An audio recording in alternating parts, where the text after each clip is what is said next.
Voici la parole adressée à Jérémie par l'Éternel. Lève-toi et descends à la maison du potier, là je te ferai entendre mes paroles. Je suis descendu à la maison du potier et j'ai vu qu'il façonnait un objet sur un tour, mais le vase d'argile qu'il façonnait ne donnait rien dans sa main. Alors il a recommencé un autre vase en le faisant comme il lui plaisait. Et voici la parole de l'Éternel qui m'a été adressée. Ne puis-je pas agir envers vous comme ce potier, communauté d'Israël, communauté de l'abri, déclare l'Éternel. Vous êtes dans ma main comme de l'argile dans la main du potier, communauté d'Israël, communauté de l'abri. Parfois je parle à propos d'une nation ou d'un royaume, d'arracher, de démolir et de détruire.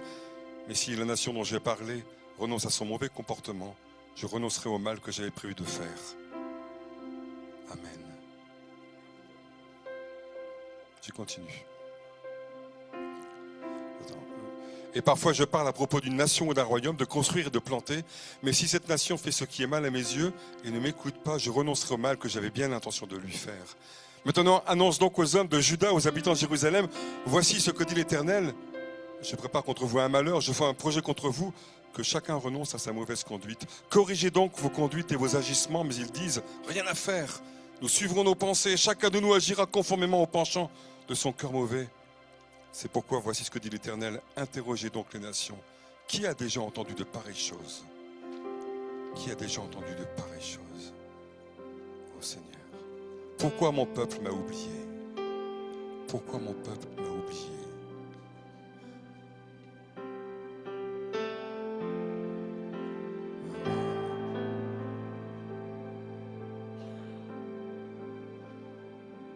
Seigneur, merci parce que tu es un potier au cœur sensible. Tu es un potier, tu es un artiste, Seigneur, au cœur sensible. Seigneur, et ce cœur sensible, Seigneur, il voit quand on s'égare. Il voit quand on n'est pas sur le chemin où tu nous appelles, sur le chemin de notre vocation, toujours en toi, pour nous, Seigneur.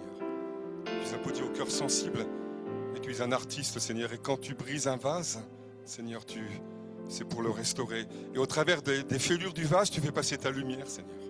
Et Seigneur, tu répares, tu restaures. Seigneur, quand tu donnes une parole, parfois qui nous paraît une parole de condamnation, mais pourquoi vous êtes-vous éloigné de moi, Seigneur? C'est parce que ton cœur sensible n'a qu'un désir, c'est que nous revenions à toi. Que nous revenions à toi, Seigneur. Seigneur, je pense toujours avec ces images à cet art japonais, Seigneur, ou le kintsugi, Seigneur, que vous connaissez, mais vraiment, Seigneur, toi, tu mets l'or de ta grâce, l'or de l'artiste parfait que tu es, dans toutes nos fêlures, nos fragilités, pour qu'elles réfléchissent et qu'elles témoignent de ta gloire, parce que tu es le divin potier qui vient restaurer, réparer nos vies brisées. Seigneur, on va encore le confesser. Seigneur, si tu nous guides comme ça dès maintenant, c'est parce que tu veux, Seigneur, que nous reconnaissions que nous voulons vraiment revenir encore à toi, plus près de toi, davantage de toi. Si c'est les temps joanniques, Seigneur, c'est les temps de l'intimité. Et c'est les temps de l'intimité dans l'établi du potier, dans l'abri du potier. Les temps où tu répares, tu restaures. Seigneur, tu ne veux pas briser et jeter au rebut, non, tu veux restaurer, réparer. Et tu veux que ta grâce brille au travers de nous, Seigneur.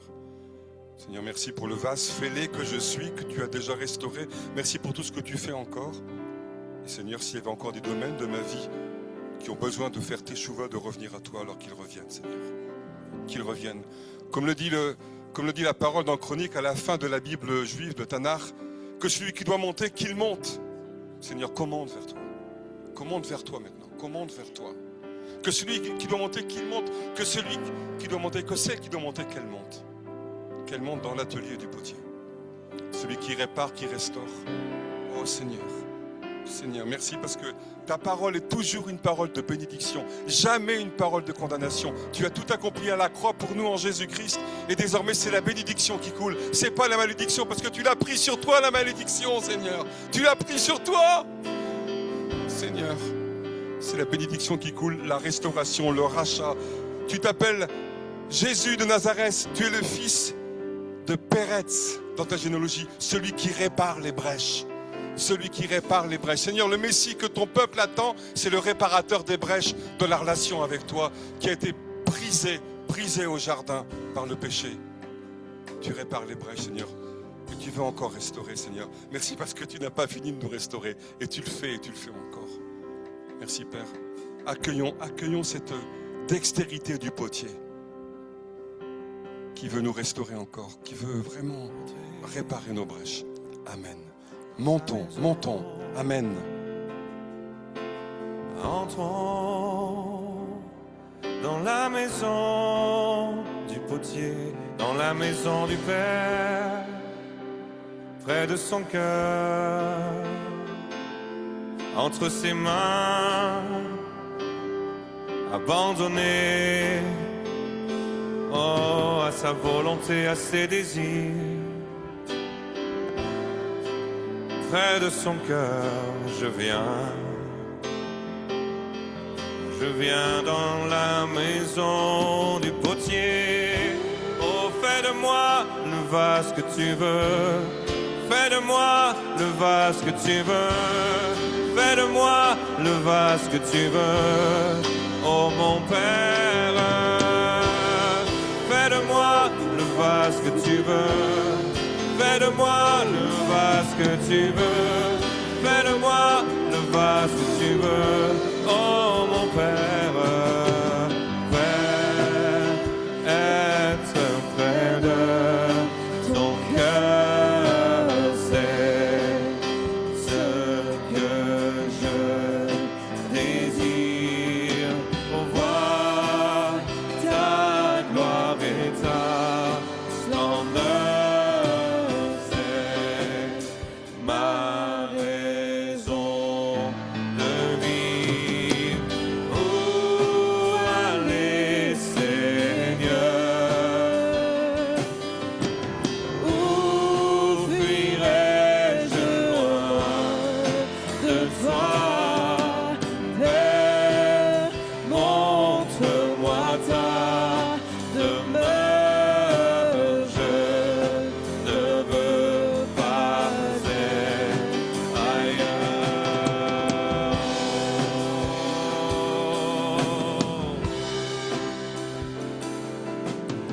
Oh, allez Seigneur,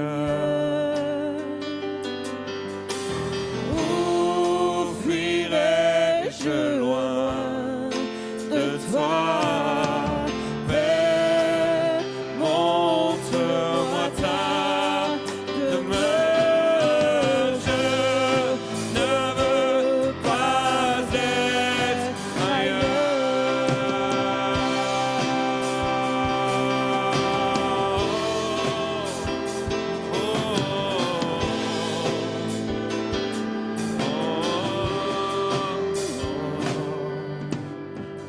Fais de moi le vase que tu veux, fais de moi le vase que tu veux, fais de moi le vase que tu veux, mon Père, je suis à toi. Fais de moi le vase que tu veux, fais de moi le vase que tu veux, fais de moi le vase que tu veux, mon Père, je suis à toi. Fais de moi le vase que tu veux, fais de moi le vase que tu veux, fais de moi le vase que tu veux, mon Père, je suis à toi. Fais de moi le vase que tu veux, fais de moi le vase que tu veux, fais de moi le vase que tu veux, mon Père, je suis à toi. Oh, oh, oh, oh, oh, oh, oh. Je suis un instrument fait pour t'adorer. Tu m'as créé pour exalter ton nom, Seigneur. Même si la création chante ta grandeur, tu désires le chant qui s'élève de mon cœur. Qui d'autre est digne? Qui d'autre est digne? Il n'y a personne, seulement toi, Jésus. Qui d'autre est digne? Qui d'autre est digne? Il n'y a personne, seulement toi, Jésus. Tu es le Dieu des âges.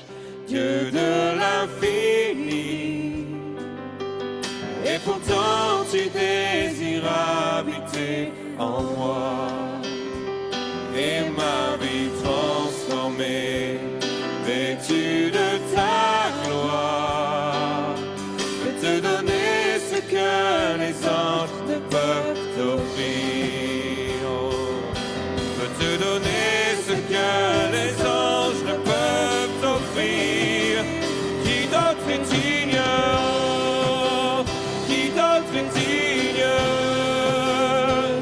Il n'y a personne, seulement toi Jésus. Qui d'autre est digne? Qui d'autre est digne? Il n'y a personne, seulement toi Jésus.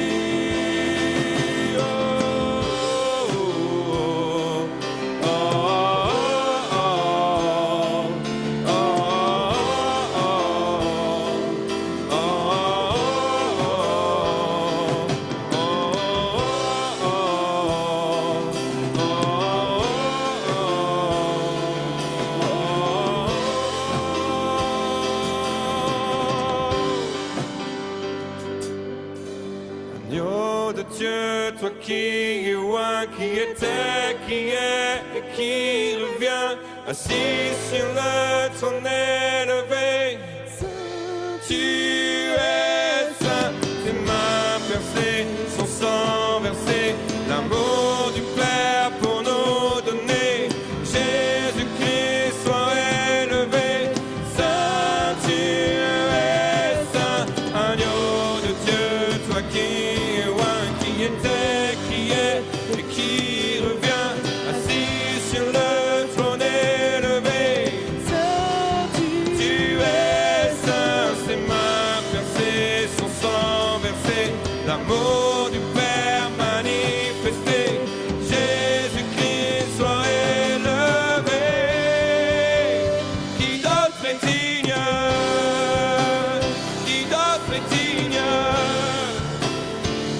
Il n'y a personne, seulement toi Jésus. Qui d'autre est digne? Qui d'autre est digne? Il n'y a personne, seulement toi Jésus. Toi seul, toi seul, toi seul, Jésus. Nul autre n'est dit, nul autre n'est dit. Tu es le seul, Jésus. Agneau de Dieu, agneau de Dieu, sur le trône élevé, dans ta gloire adorée. Agneau de Dieu, agneau de Dieu, oh, nos couronnes déposées, notre gloire abandonnée. Agneau de Dieu, agneau de Dieu, qui ôte le péché du monde, qui restaure la gloire. Oh, agneau de Dieu, agneau de Dieu,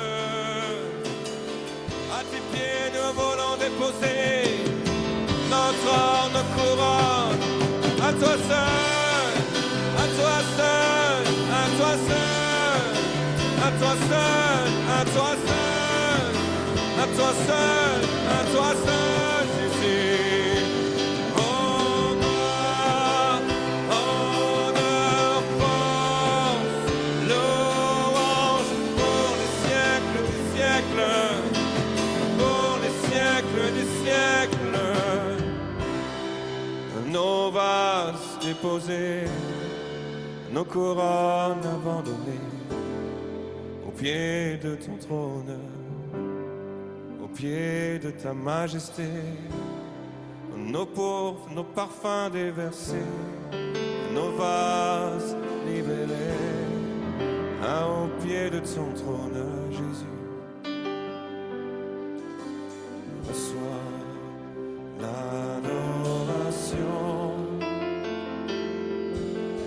reçois l'adoration, reçois l'adoration, reçois l'adoration de nos cœurs.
Le parfum, les huiles qui se mélangent au pied de ton trône, au pied de ton trône. Des vases qui se libèrent, qui se donnent au pied de ton trône, au pied de ton trône.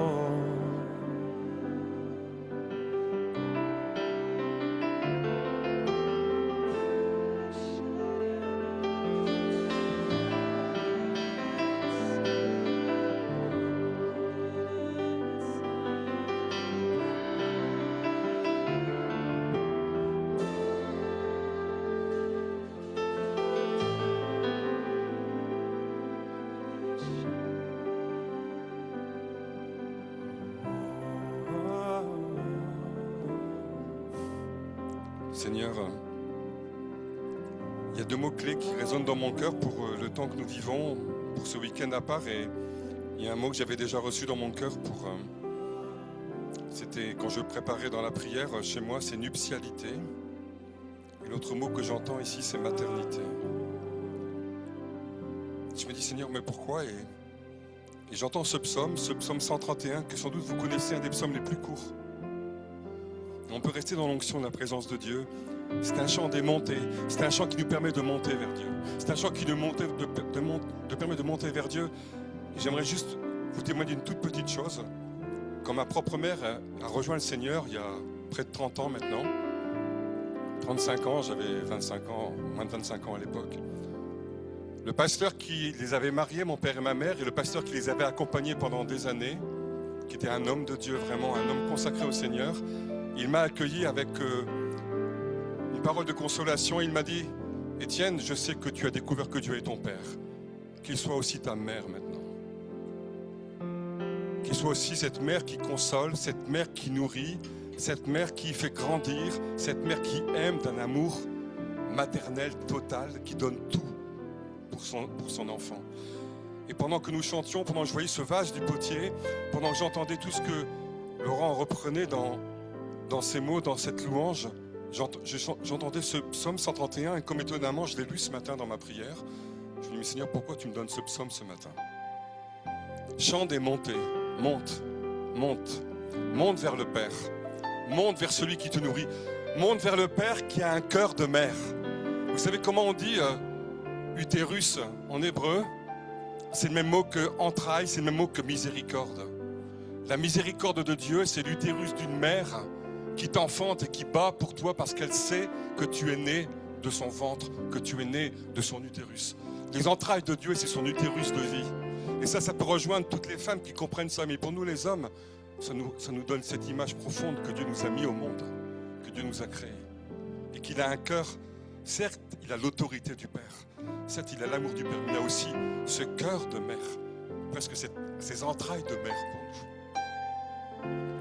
Et quand il dit à Israël, mais mes entrailles pour toi, elles se retournent. Je t'ai mis au monde, j'ai accouché de toi, mes entrailles de mère. Alors, bien sûr, nous prions tous Dieu Père, mais entendons que déjà, dans la Bible, Dieu se révèle comme cette mère de miséricorde. Évidemment, et je vais ouvrir une porte que je freine très, très vite, il y a des figures maternelles que Dieu donne à l'Église. Il y a des figures maternelles que Dieu donne à Israël. Léa et Rachel sont des mères en Israël. Marie est une figure maternelle, c'est tellement évident. Mais la mère, par excellence, c'est Dieu lui-même. Amen. Et les mères que Dieu nous donne nous rattachent au Père, nous rattachent à Dieu. Et voilà ce que dit ce psaume de David. David qui, dans cette intimité, disait « Éternel, je n'ai pas un cœur orgueilleux ni des regards hautains. Je ne m'engage pas dans des projets trop grands et trop élevés pour moi. » Et tout de suite, j'entendais ce psaume comme si le Seigneur disait « Étienne, attention, j'ai des grands projets pour toi. J'ai des grands projets pour vous, dit l'Éternel. N'ayez pas peur des grands projets que j'ai pour vous. N'ayez pas peur d'aller trop haut dans ma main. » Mais simplement, ce que dit David, c'est que je ne les convoite pas. Vous comprenez? Je ne les convoite pas. Est-ce que Jésus, on dit dans le Philippiens, il n'a pas convoité d'être l'égal de Dieu? Qui a convoité d'être l'égal de Dieu? Satan. Et donc David dit, moi qui suis le roi, Seigneur, je sais qui je suis. Je ne convoite pas les choses trop grandes. Mais si tu désires me les donner, alors comme un enfant qui a confiance, qui est blotti près de sa mère, nourris-moi et donne-les-moi. Je ne les convoite pas, mais je suis prêt à les recevoir si tu veux me les donner. Et si tu veux me conduire dans des choses qui paraissent tellement élevées, je ne les convoite pas, mais si tu veux m'y conduire, si tu veux m'en nourrir, si tu veux me les donner, alors comme un enfant qui a confiance blotti près de sa mère, je suis d'accord, Seigneur. C'est ça veut dire ce psaume. Vous voyez, David, il n'est pas dans la convoitise, il est dans l'abandon. Vous avez déjà vu un bébé quand il tète sa maman, une fois qu'il a tété? Il fait son rôle, il est abandonné. Mais il a été gavé en fin de compte. Il a été gavé. Alors, vous comprenez bien les images? Moi, elle me parle. Est-ce qu'elle vous parle? Amen. Alors, frères et sœurs, Dieu veut nous gaver aujourd'hui comme une maman gave son fils. Et ce qui est merveilleux, c'est que dans ce psaume, quand on lit ce psaume, on voit vraiment que le Seigneur veut se révéler à nous et veut nous donner. Regardez la suite. Au contraire, je suis calme et tranquille comme un enfant sevré qui se trouve avec sa mère. Je suis comme un enfant sevré, gavé, qui a tout reçu de toi. Je prends ta version.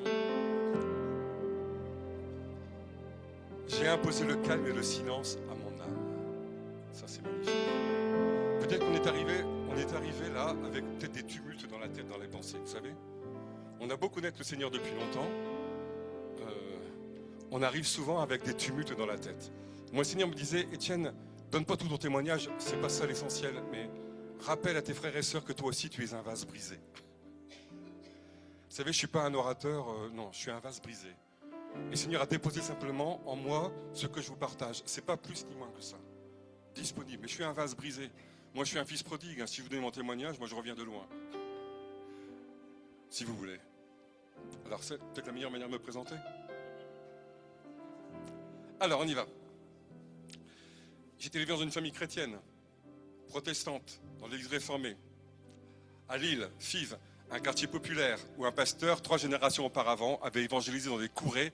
Les courées, vous savez, les courées de Germinal de Zola. Ça, c'est mes arrière-grands-parents et c'est mes grands-parents. Les filatures et les mines. À Lille, c'était les filatures. L'alcoolisme, la promiscuité, 10 enfants par famille dans une pièce. C'était ces courées-là, vous voyez. Il y avait une grande solidarité toujours, mais il y avait une misère terrible. Et il y a un pasteur qui est arrivé, monsieur Nick, qui est arrivé du sud, un homme qui avait fait du théologie, un pasteur, et qui avait qu'un seul cœur, c'est aller évangéliser dans ces quartiers-là. Il a fait une œuvre remarquable.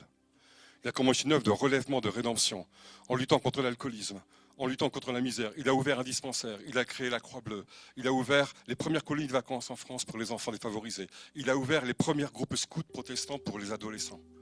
Tout ça, juste au début du XXe siècle. Et mes grands-parents se sont convertis là. Il les a sauvés de la misère. Et son église, il l'a appelé le foyer du peuple. Le foyer du peuple. Et ça s'appelle toujours le foyer du peuple. Amen, Monsieur Nick. Un des grands noms de ce qu'on a appelé le christianisme social. Mais c'était un homme baptisé de feu, qui aimait. Il pouvait s'arrêter dans les bistrots. Il y avait un bistrot tous les 10 mètres dans la rue Pierre-le-Grand, la rue principale. L'alcoolisme était là. Et tous les ouvriers, ils étaient payés par leur quinzaine, ils dépensaient la quinzaine en alcool. Lui, qu'est-ce qu'il faisait? Il allait dans les bistrots au moment de la quinzaine et il se mettait devant la porte. Du coup, les hommes n'osaient plus rentrer quand ils le voyaient et ils ne buvaient plus. Voilà, c'était le genre de pasteur, mais toujours avec un regard plein d'amour.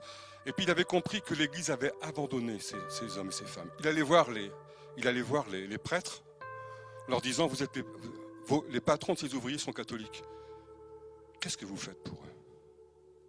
Qu'est-ce que vous faites pour eux? Et il demandait de l'argent pour aider ces ouvriers. Et quand l'évêque ne donnait pas assez, il disait, vous vous moquez de Dieu. Mais c'était toujours plein d'amour, jamais dans le jugement. Et j'ai grandi, vous voyez, avec cet arrière-plan-là, en fin de compte. Et au bout de 2 générations, eh bien, les petits-enfants que nous étions de ces hommes et ces femmes qui étaient des ouvriers, on a tous réussi dans la vie. Parce qu'une fois qu'on est au Seigneur, on élève bien nos enfants. Eh bien, mes parents n'ont pas bu. Comme les grands-parents qui avaient été libérés de l'alcool ne buvaient plus. On a fait des études, moi je suis devenu professeur, etc. Voilà. Mon oncle, donc lui, il est devenu directeur du personnel de ces usines. Lui, le petit-fils de l'ancien ouvrier, parce que le salut était rentré dans la maison et il avait un cœur bienveillant pour tous les ouvriers. Voilà ce que Dieu fait dans les générations qu'il sauve. Et je viens de ce milieu-là. Et en 57, notre église a rejoint l'église réformée officiellement, parce qu'avant c'était une œuvre de protestante, ce n'était pas encore une paroisse. Et entre-temps, le monsieur Nick, dans les années 30, il a été un des premiers pasteurs réformés à accueillir le réveil pentecôtiste, qui arrivait à Lille. J'en parlerai peut-être. C'est une des grandes villes qui a été touchée dans les années 30 par le réveil pentecôtiste, par la prédication de Douglas Scott. D'ailleurs, à Lille, la plus grande paroisse actuellement de Lille, ce n'est pas une paroisse catholique, c'est la paroisse pentecôtiste de Lille, c'est ELM, la paroisse du pasteur Daniel Potier. Ils ont 2 cultes le dimanche matin, ils sont plus de 900, c'est une paroisse bénie. Et ils travaillent avec les catholiques en plus, c'est vraiment une paroisse bénie. Mais le pentecôtisme a touché la ville de Lille, et M. Nick n'attendait que ça, il reçoit le baptême du Saint-Esprit. Ça leur en fait entrer dans une dimension de feu encore plus forte, mais il décide de rester dans l'église réformée. Et autour de lui, dans le sud, au même moment, d'autres pasteurs vivent la même expérience du pentecôtisme tout en restant réformés. Et ils forment une communauté qu'on appelle l'Union de prière, dont je fais partie et dont David Bouillon, que vous connaissez, fait partie aussi. Et cette communauté, elle est née dans les années 30, en fin de compte, d'une communauté réformée, protestante, tous les pasteurs ayant reçu le baptême du Saint-Esprit, mais ayant dit aux pentecôtistes, on ne va pas vous rejoindre, puisque ce réveil vient de Dieu, c'est pour l'unité de l'Église. Ce n'est pas pour en créer une nouvelle. Et on veut porter ce feu dans nos églises aussi. Et donc tous les pasteurs que j'ai eus étaient des pasteurs, dès les années 30, baptisés du Saint-Esprit, tout en étant des théologiens réformés, classiques au sens de l'expression réformée de la foi, plein de feu au sens spirituel. Amen. Et j'ai grandi là-dedans. Alors évidemment, moi, mes petits héros, quand mes parents mon père était conseiller presbytéral, engagé dans la paroisse, c'était un chanteur, un artiste, c'est lui qui faisait l'école du dimanche, etc. Il faisait l'évangélisation par le chant et tout ça. Et j'ai donc grandi là-dedans. Et puis, d'un seul coup, il s'est passé quelque chose, c'est que mon propre père, dans les années 1972-73, il a connu l'expérience de feu du baptême du Saint-Esprit. Et j'ai vu mon père alors changer en une semaine. C'était plus le même. Il n'avait qu'une passion, c'est sortir évangéliser. Et dans la même semaine, le Seigneur lui a fait rencontrer, en le conduisant spirituellement, le premier groupe de prière catholique charismatique de Lille. Et mon père, en tant que protestant, en a été le co-berger pendant 15 ans. L'unité. L'unité était déjà inscrite dans mon ADN, si vous voulez, dès ce moment-là. Et moi, quand j'ai vu ce que mon père a vécu, ça me bouleversait, parce que ma soeur et moi, on se disait, mais qu'est-ce qui est arrivé à papa? Il prie tout le temps, il est toujours joyeux, il est heureux. Il était déjà chrétien avant, vous comprenez bien. Mais là, ça débordait.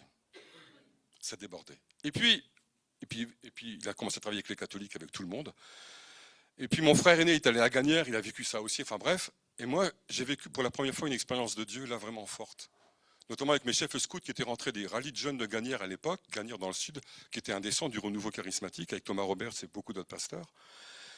Et je me souviens qu'ils m'ont appris à jouer de la guitare, je vous en parlerai, ils ont écrit des chants, dont un qui est toujours dans mon cœur, « As-tu encore de l'huile dans ta lampe? Es-tu prêt pour une longue attente ?» Et puis, je me suis engagé à fond, à les suivre, j'étais plus jeune qu'eux parce que c'était mes chefs scouts. Et puis il est arrivé une chose, c'est qu'à l'école, je me souviens, j'étais en seconde, je mettais sur chacun de mes devoirs de français, je disais à mon professeur Jésus t'aime, etc. Enfin, j'étais dans un lycée laïque, j'étais un peu regardé comme une bête bizarre. Et puis ce qui s'est passé, c'est que j'ai vécu vraiment l'expérience du fils prodigue. Vers 18-19 ans, j'ai été pris dans le péché. J'ai commencé à dormir avec les cochons. Alors je peux vous faire un détail, mais je pense que vous me comprenez. Ça va? Et j'ai commencé à me rendre compte que c'était terrible en moi, parce que je me rendais compte que je m'éloignais de ce qui était vraiment mon héritage, et j'étais incapable de revenir. Et j'étais malheureux et malade.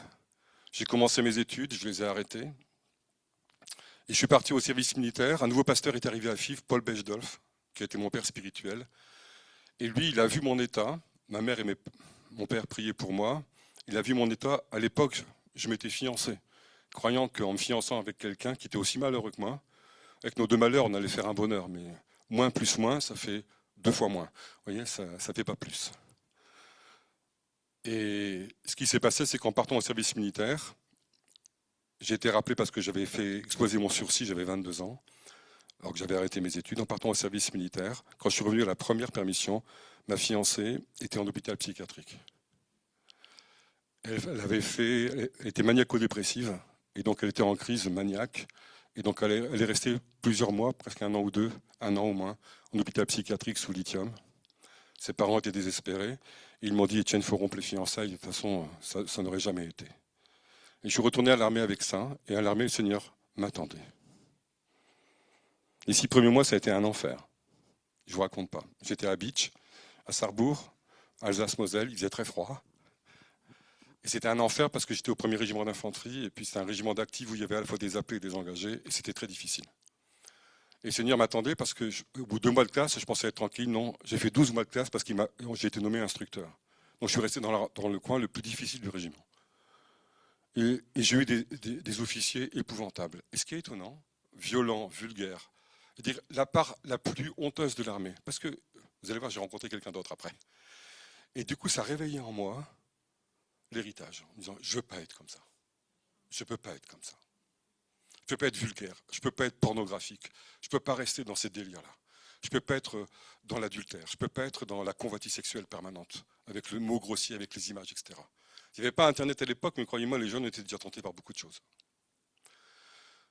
Et au bout de 6 mois, un nouveau sous-lieutenant arrive. Et là, c'est étonnant, j'ai rencontré le centurion de l'Évangile. C'était un homme droit, catholique pratiquant. Il n'imposait aux autres jamais plus que ce qu'il ne s'imposait à lui-même. Je ne sais pas, il m'avait repéré. Caporal Vanout venait par ici. J'étais tout le temps sur le terrain avec lui. Il m'avait vraiment repéré. On était en Alsace ou en Lorraine. Quand il était sur le terrain, Caporal Vanout, vous allez emmener les jeunes à la messe ou vous allez les emmener au culte, ceux qui veulent y aller. Et puis je me rendais compte que ce gars-là, si on était en guerre, jamais il m'aurait exposé pour sa propre gloire. Vous voyez? Je dirais qu'il y a des bons soldats. Il y a des bons militaires. Jésus a dit à un centurion, je n'ai jamais vu une telle foi en Israël. Et cet homme avait la foi. Et pendant 6 mois, ça a été comme une résurrection. Je ne sais pas comment vous dire. Hein. Puis le dernier jour, il me convoque dans son bureau. Il dit, Caporal Vanout, j'ai un dernier mot à vous dire, mais avant toute chose. Si j'étais venu avant, est-ce que ça aurait été différent pour vous? Je dis, mon lieutenant, je vous suivrai partout. Vous êtes un homme droit et juste. Vraiment, je vous suivrai partout. Vous êtes vraiment l'officier qui respecte ces hommes. Et avec vous, on est en sécurité, en confiance, même si on devait aller au combat. Et il me dit, j'ai un dernier ordre à vous donner. Réussissez votre vie. Waouh. Et je suis parti avec cette parole. Je suis revenu chez moi, je reviens chez mes parents, bien sûr. Je me vois sur mon lit. Seigneur, je veux revenir, je ne sais pas comment. Je t'en prie, fais de moi un homme debout dans ma vie d'homme, dans ma vie d'église et dans ma vie professionnelle. Restaure-moi. Je la fais courte et je reçois alors une parole. Vous savez, je lis la Bible, je reçois une parole, Proverbe 23, 18. Étienne, il y a de l'espérance pour ton avenir et ton espérance ne sera jamais anéantie. Waouh. Je vous fais très vite, mais bien sûr, j'ai demandé le baptême. Et vous savez quel était l'évangile du jour du baptême? la parabole du fils prodigue. C'était en février, 3 mois plus tard, je reprenais mes études. On me confiait le groupe de jeunes de l'église, invraisemblable pour moi. Je reprenais ma place dans l'église. J'ai recommencé mes études. J'ai passé mon CAPES pour être professeur. J'ai eu mon CAPES, j'ai fini 4e au niveau régional, 10e au niveau national. À l'époque, c'était exceptionnel. Alors que j'avais arrêté mes études, et que je devais travailler en même temps parce que j'avais plus de bourse. Et le Seigneur m'a permis d'être nommé, de choisir le lycée le plus proche de mon église, où je suis resté 32 ans pour rester au service de l'église. Un homme debout, un homme debout. Il m'a restauré et tout de suite, il m'a plongé dans l'unité. J'ai commencé à travailler avec des protestants, des catholiques, des évangéliques dans le renouveau tout le temps. Et comme il m'avait fait enseignant, il m'a appris à prêcher. Parce que c'est plus facile de prêcher devant vous que devant certaines classes. Convaincre 30 élèves de vous écouter quand ils ne veulent pas, ça s'apprend. Et en fin de compte, vous pouvez remercier l'Éducation nationale qui a formé le prédicateur qui est là devant vous. Voilà. Et le Seigneur savait ce qu'il faisait. Et le jour où j'ai pris ma première classe en main, juste avant la semaine précédente, j'avais demandé la prière à l'église. Une vieille demoiselle, mademoiselle Svanepoel, c'est des noms flamands, on parle flamand chez nous. Mademoiselle Svanepoel, c'est une ancienne institutrice qui avait 75 ans. J'ai appris qu'elle priait pour moi depuis que j'étais né. Parce que dans l'église, il y a des anciens qui s'engageaient à prier pour les jeunes de l'église. Et quand elle a appris que j'allais prendre ma première classe et que j'avais réussi mon CAPES et que j'allais pouvoir enseigner, elle est venue vers moi, elle m'a dit « Étienne, je prie pour que le Seigneur te revête de son manteau d'autorité. » C'est tout. Je me revois au collège de Béthune prendre ma première classe, une classe de 5e. À l'époque, les élèves se mettaient encore 2 par 2 dans le couloir, on les faisait rentrer. Ça a un peu changé. Ils rentrent. Et quand je rentre derrière eux, je sens le manteau d'autorité qui tombe sur moi. Il ne m'a jamais quitté pendant 32 ans. Je n'ai jamais eu un seul problème d'autorité. J'avais besoin de cela pour être rassuré sur mon avenir. Amen. Quand le Seigneur relève dans ma vie d'homme, ma vie professionnelle, ma vie d'église. Donc je suis un vase brisé, restauré. Et tous les mérites que j'ai, c'est ceux du Seigneur, ce n'est pas les miens. Mais je suis d'accord pour coopérer. Je suis d'accord pour qu'il m'élève là où il veut m'élever. Pas pour ma gloire, mais pour sa gloire. Donc je n'ai pas plus de prétention devant vous d'être qu'un frère qui est un vase brisé, restauré. Pour la gloire de Dieu. Amen. Et ça nous met tous, si vous voulez, sur un même pied d'égalité.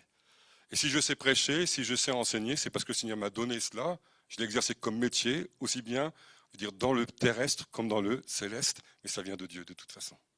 Amen. Alors gloire à Dieu. Donc pourquoi je vous dis tout ça? Parce que c'est important de savoir qui l'on est et où on veut aller. Et voilà ce que le Seigneur me montrait clairement, c'est que nous sommes dans des temps d'intimité. En 2007, on a organisé avec des amis catholiques, Louis-Michel Broders, que tu connais, Étienne Mello, d'autres amis du Renouveau sur l'île. À l'époque, on était en train de faire venir Carlos aussi dans la région. Et on a eu à cœur de faire un week-end. Et en fin de compte, ce week-end, il a été étonnant parce qu'on avait eu Guy Lepoutre comme orateur. Certains l'ont peut-être connu, Guy Lepoutre qui a rejoint le Père. Guy Lepoutre, c'est un de mes pères spirituels parce que une fois que je suis revenu au Seigneur, comme par hasard, la fac où j'étais, Guy Lepoutre en était l'aumônier. Donc vous voyez, c'est comme ça qu'on s'est rencontrés. Et grâce à lui, j'ai pu aller au chemin neuf et j'ai animé la louange du chemin neuf pendant des années grâce à Guy Lepoutre. Donc je connaissais Guy depuis 40 ans. C'était un des pères spirituels aussi de ma vie.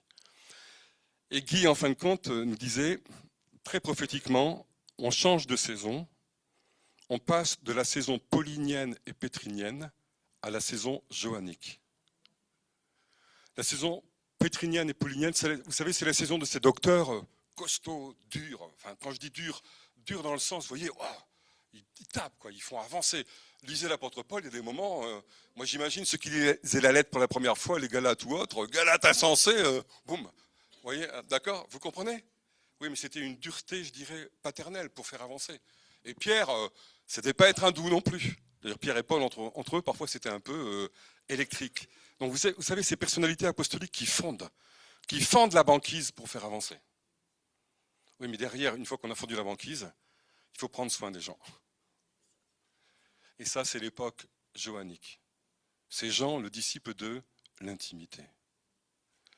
Et Seigneur me faisait comprendre qu'on rentrait dans des temps où l'Église devait rentrer dans ces temps d'intimité. C'est pour ça qu'ici, ce que tu dis, la maison de Jean, ça me parle tellement. Les temps du cœur à cœur. Les temps où dans ce cœur à cœur, Dieu fait de nous l'épouse dont le Christ a besoin. C'est le temps de la préparation de l'épouse du Christ. Alors, je crois que Dieu l'a toujours préparé, je vous en parlerai tout à l'heure encore, mais simplement on rentre dans des temps plus précis, notamment ceux qui veulent se laisser séduire, attirer et s'approcher du cœur de Dieu, c'est ce qu'ils entendent. L'épouse, c'est préparée. Et ces temps joanniques, c'est les temps de l'intimité et c'est les temps de la nuptialité. Je vais vous dire une conviction que j'ai très forte, c'est que l'onction du Saint-Esprit qui est répandue aujourd'hui, certes, c'est une onction de puissance, certes, c'est une onction de délivrance, certes, c'est une onction d'évangélisation, c'est une onction du royaume. Mais comme le dit l'évangéliste Matthieu au chapitre 22, verset 1, il en va du royaume de Dieu comme d'un roi qui prépare les noces de son fils.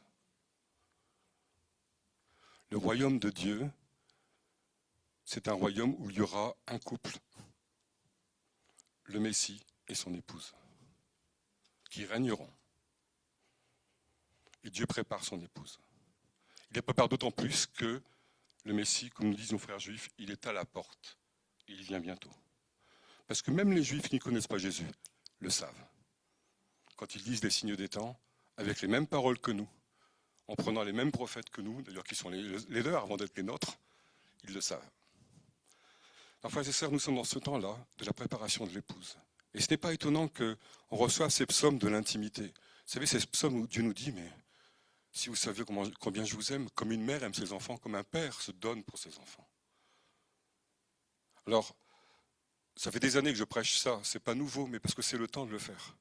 Dans le nord de la France, depuis 5-6 ans, bientôt 6 ans, un samedi par mois, on prêche avec un frère et une sœur, Jean et Maggie Bartabourou, sur le thème de la préparation de l'épouse.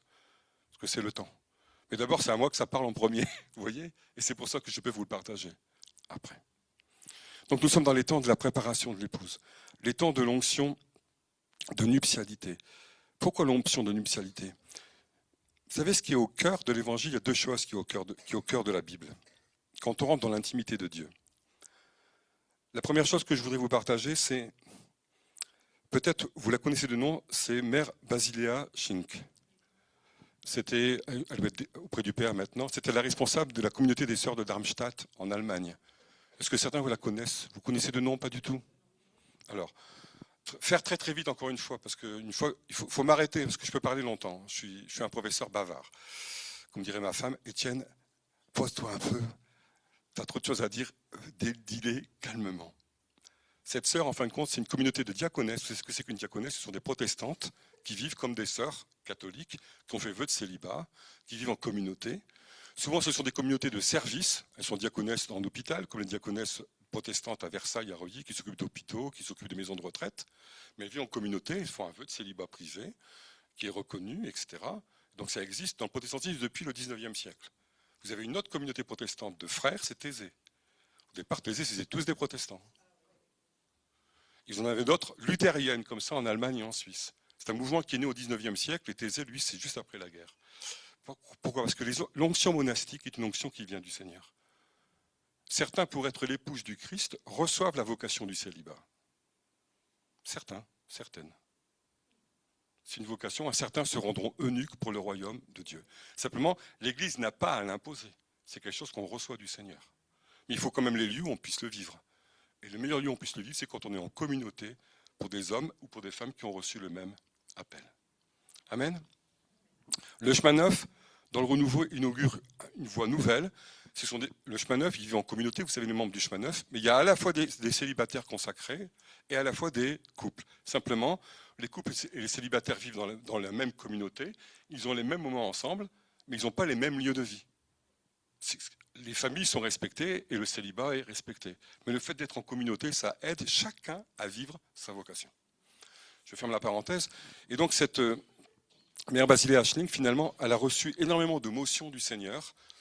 Vous savez pourquoi? Parce que sa communauté, elle s'est consacrée à une chose incroyable. Après la guerre 45, ils se sont consacrés à demander pardon au Seigneur pour les péchés de l'Allemagne, vis-à-vis des Juifs. En tant qu'Allemands. Et c'est ça qui a ouvert le cœur de Dieu de manière étonnante dans cette communauté. Ruben Berger, que vous connaissez peut-être, ce pasteur messianique, en fin de compte, de Jérusalem, il est allemand, il est allé chez Mère Basilea Schenck. Il est allé dans leur communauté, tellement il a reçu là-bas aussi. Et elle écrivait beaucoup de petits, vous savez, elle écrivait pas des grands livres, elle écrivait beaucoup de petits recueils qui faisaient une dizaine de pages, mais tellement fort spirituellement. Et un jour, je faisais une campagne d'évangélisation avec des catholiques et des protestants à Biarritz, avec une mission qui s'appelait la Tente de l'Unité, qui avait été créée par le renouveau charismatique dans les années 80 par Thomas Roberts. Et j'étais là, je partageais ma tente avec un ami catholique, et puis une des responsables de la mission vient me voir, me dit « Etienne, je suis sûr que ce petit livre, c'est pour toi. » C'était un livre de Mère Basilea Schenck, les lamentations de Dieu, qui les entend. Ce qui est au cœur de la Bible, c'est la souffrance de Dieu pour un monde qui se perd. Adam, où es-tu? Le premier cri de Dieu pour l'homme, c'est Adam, où es-tu? Où es-tu? Tu t'es perdu?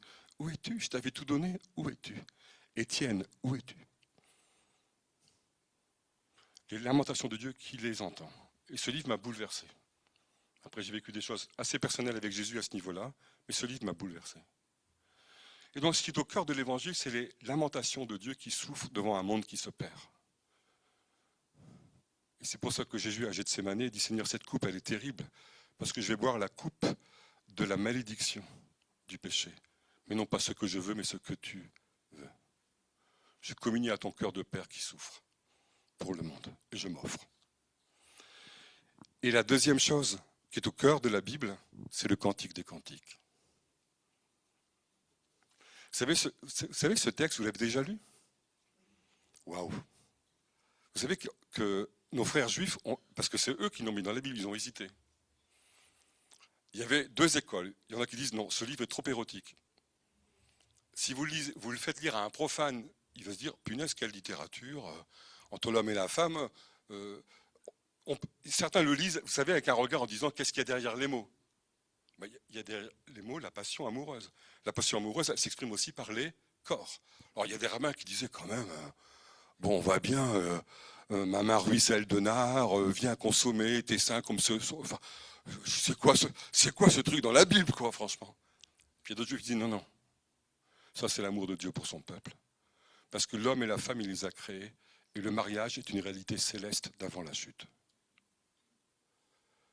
Et ils l'ont mis quand même dans la Bible. Et ça, si vous voulez, quand on s'approche de Dieu, on entend deux choses. Les souffrances et l'amour passionné. Les souffrances et l'amour passionné. Et les souffrances, c'est les meurtrissures du Christ pour nous qui nous guérissent. C'est par ces meurtrissures que nous sommes guéris. Le premier vase qui a été brisé, c'est Jésus lui-même, pour que nous soyons guéris. Et puis de l'autre côté, on entend « Je t'aime, je t'aime, je t'aime d'un amour éternel. J'ai gravé ton nom dans les paumes de mes mains. » C'est ça qui est au cœur de la Bible. Et si nous sommes dans la maison de Jean, c'est ça qu'on va entendre. Paul il dit qu'il sait qu'il a des communions aux souffrances du Christ. Vous vous souvenez de ça quand il dit « Mes souffrances participent à je communie par mes souffrances à celles du Christ. » Donc il comprend cette souffrance du cœur du Père qui est manifestée par l'agneau immolé sur la croix. Vous comprenez ça?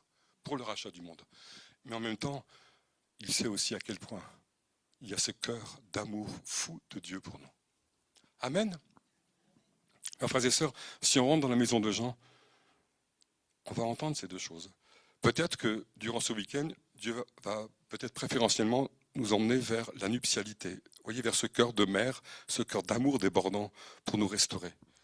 Mais peut-être aussi qu'on va entendre, que vous entendrez une autre fois, plutôt les lamentations de Dieu pour un monde perdu. Christ en croix.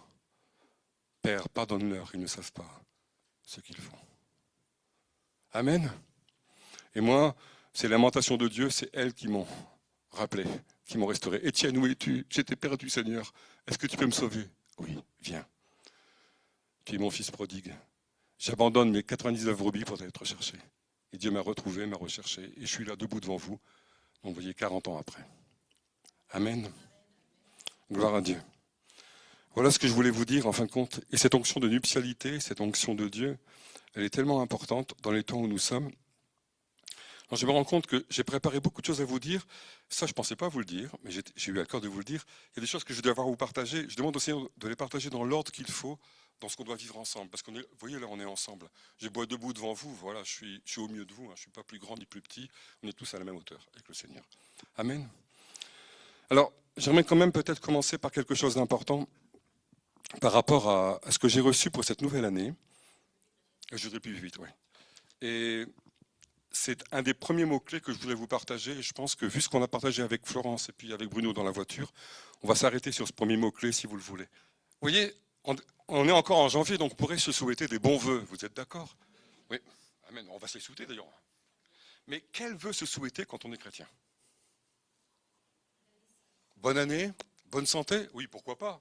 On va le dire peut-être aux membres de nos familles qui ne sont pas chrétiennes ou chrétiens, mais on va faire ça par solidarité, je dirais, de politesse. Et c'est bien, c'est une bonne chose, j'ai rien contre, hein, au contraire. Vous voyez, dans ma famille, j'ai aussi des parents qui ne sont pas chrétiens, donc forcément, quand ils m'envoient des bons vœux, je leur réponds des bons vœux, mais j'essaie toujours de me dire qu'est-ce que je peux rajouter en plus en tant que chrétien. Mais si je suis dans l'église, si je suis dans la maison de gens, qu'est-ce que je peux souhaiter?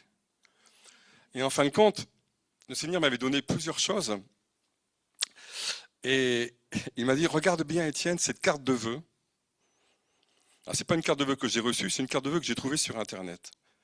Elle est révélatrice de quelque chose qui est une des grandes craintes aujourd'hui dans la société. Quel est le mot qui est écrit en plus petit? Si ça va marcher, attendez, ouais, c'est le mot avenir. Alors je le mets sur on, ça marchera mieux. C'est le mot avenir. Pourquoi? Vous allez souhaiter bon avenir à ceux que vous ne connaissez pas? Bon avenir cette année. Mon fils qui a 20 ans dit, papa, j'ai peur. Tu crois que Poutine il va nous attaquer? Cette nuit, il n'a pas dormi parce qu'il avait entendu que Macron voulait attaquer Poutine. Je ne sais pas où il avait entendu ça. Il dit, papa, j'ai 20 ans, je vais aller au front. Vous comprenez? Bon. Et puis j'ai d'autres jeunes qui me disent, mais de toute façon, on est foutu, réchauffement climatique, etc. Vous parlez d'avenir aux jeunes aujourd'hui, ils ne veulent pas entendre ce mot. Ils ont peur. Il y a des adultes aussi. Donc, bon avenir. Oh là là, bon avenir. Le Seigneur me disait, Étienne, souviens-toi, c'est pour ça que je vous ai mon témoignage. Il y a de l'espérance pour ton avenir. Et ton espérance ne sera pas retranchée. Mon frère, ma soeur, la meilleure des choses à se donner en début d'année, c'est, mon frère, ma sœur, ton avenir est en Dieu. Ton avenir est en Dieu, et Dieu est fidèle, et il l'accomplira. Amen. Et c'est ce verset-là que vous connaissez sans doute. Et je vous invite à nous replacer, cette fois-ci, sous le regard du Dieu Père. Alors, je ne vais pas tomber dans la psychologie, c'est pas du tout ça. Hein. Vous savez, on dit souvent le Père, c'est celui qui donne la parole, qui donne la direction. Et la mère, c'est celle qui donne la force de suivre la parole du Père. Parce qu'elle est gentille et bienveillante. Vous comprenez ce que je veux dire? Et le Père, il a cette parole pour nous. Et cette parole, c'est comme si Dieu me disait, retravaille-la cette année, en ce début d'année, retravaille-la, Étienne. Elle a quelque chose à nous dire de particulier. Vous êtes prêts? Vous la connaissez, c'est dans Jérémie 29, 11. Car je connais les projets que j'ai formés pour toi, que j'ai formés pour vous. Vous pouvez le mettre au personnel ou bien au pluriel. Projet de paix et non de malheur, afin de te donner un avenir et une espérance. D'abord, premier point sur lequel j'insiste, ce verset, j'ose le prendre parce qu'à quel peuple il a d'abord été donné? Il a d'abord été donné au peuple d'Israël. Et c'est parce que moi, par les mérites du Messie d'Israël, je suis greffé sur ce peuple, que je suis co-héritier de ses promesses et que je peux aussi les prendre pour moi. Mais je les prends pour moi comme un fils cadet qui sait qu'elles ont été données au fils aîné dont je suis co-héritier. Et je le proclame devant les forces spirituelles pour qu'il n'y ait aucune équivoque sur une quelconque théologie de remplacement ou de substitution. C'est d'abord à Israël que ça a été donné. Et c'est parce que je suis greffé sur la racine sainte par le sacrifice du Messie que je peux me les approprier aussi. Co-héritier du Christ. Co-héritier. Amen. Et le Seigneur me disait, alors je le fais habituellement, à la différence de David, que vous avez dit invité, qui est un de mes plus chers amis, puisqu'on est dans la même communauté. David est un bon hébraïsant, il parle hébreu, il est allé en Israël plusieurs fois, il a vécu en Israël assez longtemps. Moi, je ne parle pas l'hébreu, mais je sais quand même aller dans les Bibles chercher les mots en hébreu et chercher leur sens. Voilà. Et donc, j'ai voulu retravailler les mots en hébreu de ce texte. Et voilà le premier mot, je connais. Alors ça, c'est impressionnant. C'est le verbe yada. Et vous savez ce que ce verbe il est employé dans un mot très pudique qui dit l'homme va connaître sa femme. Tout le monde comprend ce que ça veut dire. Ça veut dire qu'ils vont entrer dans une intimité corps, âme, esprit. C'est la connaissance la plus intime qui soit. C'est aussi la connaissance par la sexualité, c'est la connaissance par l'intimité, c'est la connaissance par le cœur, par le corps, par l'âme et par l'esprit. Et Dieu dit, je connais extrêmement intimement. Je connais au plus profond ce qui te correspond parfaitement, ce qui est parfaitement adapté à toi, ce qui est totalement l'appel qui est sur ta vie, ce qui est vraiment fait pour toi. Je le connais intimement d'abord parce que je t'ai créé, mais surtout parce que je t'aime. Et j'étais touché que ce mot connaître, c'est le mot qu'on a employé, Adam connut Ève. Vous voyez ? Isaac connut sa femme, voilà. C'est ce terme-là.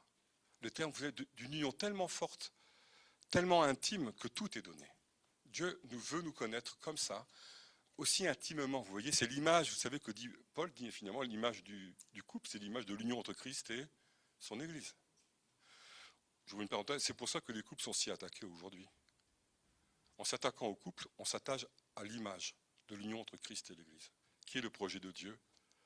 Matthieu 22, verset 1. Le couple est une réalité d'avant la chute. C'est donc une réalité céleste. Rappelez-vous que dans la Genèse, le couple humain a été institué avant la chute et pas après. Réalité céleste. Et donc, ce premier mot déjà nous donne le tableau. Dieu te dit, mon frère, ma sœur, Étienne, je ne connais pas tous vos prénoms, mais si je restais plus longtemps, je pense qu'on apprendrait à se connaître. Entendez Florence, entendez le prénom. Je te connais tellement intimement parce que je t'aime, que je sais ce qui est vraiment le mieux adapté pour toi. Ce qui est vraiment ta vie pour moi et pour les autres. Et ta vie la meilleure pour toi. Amen. Et vous savez que les appels de Dieu sont irrévocables. Amen. On continue. Deuxième mot. Ah, je connais les projets. Machashava. Machashava. Machashava, c'est un peu dur à prononcer l'hébreu. Hein. Le che, c'est ch. Machashava. Ça veut dire dessein, projet. Dieu dit, dans mes pensées qui ne sont pas les vôtres, j'ai des projets pour toi. Et je les connais depuis toujours. Quand je n'étais qu'un petit embryon dans le ventre de ma mère, tu me connaissais déjà, dit le psalmiste. Vous savez ce psaume magnifique ? C'est aussi pour ça que l'avortement, c'est une œuvre diabolique, parce qu'on veut détruire ceux qui sont appelés à un projet particulier dès le ventre de la mère. Oui. Je ne jette absolument pas la pierre sur les femmes qui subissent ça. Certainement pas. Quand je vois à quel point dans nos églises on peut accompagner dans l'amour, la bienveillance pour la restauration de ce qui a été brisé. Dieu le sait. Mais le monde de folie dans lequel on est a ouvert des portes d'impureté qui ont fait que des esprits de mort sont rentrés dans la société et imposent ça même dans la Constitution française. Là, on a ouvert une porte spirituelle dramatique pour le pays. Je ferme une parenthèse. Je ne sais pas si c'est juste, mais moi j'avais à cœur de demain compris pour la France. Et j'ai deux paroles à vous donner par rapport à ça. C'est pour ça que j'ouvre des portes déjà dès maintenant. Et là-dessus, je pense qu'on est sur le même diapason, vous êtes d'accord ? Ce n'est pas contre la chair et le sang qu'on a à lutter, mais c'est contre les puissances et les dominants. Vous savez, en hébreu, c'est une langue qui se construit avec les consonnes. On prend 2 ou 3 consonnes, et quand on rajoute des voyelles, ça donne un tas de mots. D'accord ? Ça va ? Vous y êtes ? C'est pour ça, vous savez que le nom de Dieu, on n'a que les consonnes. On n'a que les consonnes, on n'a pas les voyelles. D'ailleurs, si un jour vous dites Yahvé ou Jéhovah, pour un juif, ça le choque. Parce que le nom de Dieu est imprononçable. Donc lui, il va dire Hachem, ce qui veut dire le nom, que ton nom soit sanctifié. C'est la prière de Jésus. Dans le Notre Père, Jésus ne donne pas le nom de Dieu. Il dit que ton nom, que Hachem soit sanctifié. Jésus est un bon juif. Quand on connaît le nom de quelqu'un, on a comme une prise sur lui. Voyez ? Mais le seul nom qui nous a été donné, c'est justement Yeshua. D'accord? Celui-là, il nous a été donné. Ça va? Et du coup, ils disent jamais Yahvé ou Jéhovah, ils disent donc Hachem ou Adonai, ce qui veut dire le Seigneur. La Bible la plus respectueuse, c'est la Bible écuménique, la Tob, parce que chaque fois qu'il y a le tétragramme qui sont les consonnes du nom de Dieu, ils mettent Adonai. Par respect pour nos frères juifs. Ils ont parfaitement raison. Apprenons à nous respecter pour apprendre à nous aimer. Amen. Et donc, ce mot Mashavacha, il a la même racine qu'un autre mot, parce qu'on a les mêmes consonnes. Vous voyez, c'est Meshova, qui veut dire danse. Alors là, parce que le mot qui est employé, vous voyez, le mot dessin, projet, il y a un sens artistique derrière tout ça. D'ailleurs, Betzalel, qui est l'artiste, vous savez, qui a fait l'artisan parfait pour le premier temple qui a été construit, le mot qui est employé pour lui, c'est ce mot-là. Vous savez, il avait cette capacité-là, finalement, d'avoir des dessins, des projets d'artistes. Ça va, vous y êtes? Parce qu'il est à l'image de Dieu. Et j'ai compris alors une chose étonnante, c'est que Dieu dit, Étienne, je veux, mon projet pour vous, c'est une danse. Je veux danser ma vie avec vous. Un mariage, on danse. Hein. Mais ça va plus loin. Et là, il faut que j'aille vers mes frères orthodoxes. Mes frères orthodoxes, vous savez, ils ont une capacité que nous, on a un peu perdue en tant que protestants évangéliques parce qu'on s'est trop éloigné. Alors, mon père était un peintre et un artiste. Donc, je sais ce que c'est qu'une icône. Parce que mon père en a peint. J'ai plein de tableaux de mon père chez moi. Mon père, c'était un décorateur de théâtre. Donc, c'était un peintre. Et donc, une icône, c'est exprimer par son art, finalement, une prière. Par la peinture et non pas par les mots. Mais c'est tout à fait juste. À partir du moment où on n'adore pas l'icône, mais vous savez, quand vous lisez une prière écrite par quelqu'un, vous lisez un psaume, vous pouvez le réciter aussi. Je peux comprendre qu'on peut être en admiration devant une icône. Et moi, une des icônes qui me parle le plus, c'est l'icône de Roublev. Vous savez, c'est la Trinité. D'accord? Et ils ont un mot magnifique. Les orthodoxes, ils disent, ce qui unit le Père, le Fils et l'Esprit Saint, c'est la périchorèse. C'est une danse permanente de circulation d'amour entre eux. La Trinité, elle danse. Et le but de Dieu, c'est d'inviter l'humanité dans cette danse. Ils appellent ça la divinisation de l'homme par le sacrifice du Messie. Ils ont raison. Dieu veut qu'on fasse partie de la famille, qu'on épouse le Fils. Est-ce que vous comprenez? C'est dans ce sens-là qu'il faut comprendre la divinisation de l'homme, pardon. Pas la divinisation de l'homme. Wow. Et j'aime beaucoup le chant de Gloire en gloire. Tourbillon de joie, toi le Dieu un en trois. Mais c'est ça. Mais c'est ça. Moi, j'ai valsé en langue sur ce chant. J'ai valsé en langue. Il y a des chants en langue, il y a des danses en langue. Moi, j'ai valsé en langue sur ce chant. Valser en langue comme un tourbillon, comme dans la salle des noces. Dieu veut que notre vie soit une danse. Une danse, c'est léger, on est guidé, on se laisse guider parfois c'est nous qui guidons, vous comprenez? Waouh! Danse de joie, danse pour ton Dieu, danse la ronde de sa joie. Vous bondirez de joie, vous danserez. Dansez pour Dieu.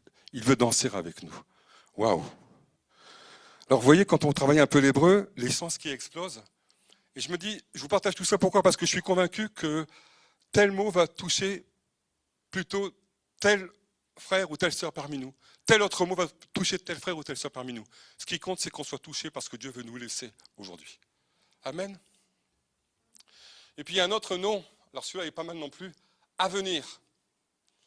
Avenir, alors c'est acharit. Et avenir, ça a un sens premier étonnant. Ça a le sens bien sûr d'issue, de fin, mais ça a le sens de postérité. Dieu promet à Abraham un avenir. C'est quoi son avenir? C'est une descendance.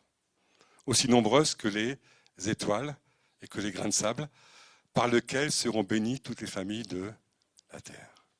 Vous y êtes? Une postérité. Mais ça va encore plus loin. Ça veut dire aussi accomplissement. J'ai un projet pour toi qui accomplit pleinement ce que tu es appelé à être. Et tu trouveras ton plein épanouissement, ton plein accomplissement si tu adhères au projet que j'ai pour toi. et si tu l'accueilles. Moi, j'ai eu la grâce de rencontrer ça à 25 ans. Et ça fait donc 41 ans que je vis ce projet avec Dieu. Quelle grâce! Quelle grâce! Qu'aurait été ma vie sans lui? Mon Dieu, j'ose même pas y penser. Quelle grâce! Tout est grâce. Et ça veut aussi dire dernier temps. Oui, parce que s'il y a un accomplissement, c'est qu'il y a une fin. Mais Dieu a tout dans sa main. L'alpha et l'oméga, le commencement et la fin. Amen. Et puis le dernier mot, et c'est sur celui-là qu'on va s'arrêter. Ah là là, ce mot-là, c'est un des mots les plus précieux de la Bible. La Bible ne parle pas d'espoir, elle parle d'espérance. Et Romain nous dit par la bouche de Paul, c'est une espérance qui ne déçoit pas, qui ne trompe pas, parce que Dieu est fidèle. Ce que c'est Paul, c'est que Dieu est le maître de l'histoire de ma vie, de ta vie, de nos vies. Il est le maître de l'histoire de l'humanité, il est le maître de l'histoire de toute sa création, qui aura un début et qui aura une fin. Et quoi qu'il arrive dans ce monde, quoi qu'il arrive, le mal n'aura jamais le dernier mot, parce que Dieu est le maître de l'histoire. C'est ce que prophétisent tous les prophètes bibliques.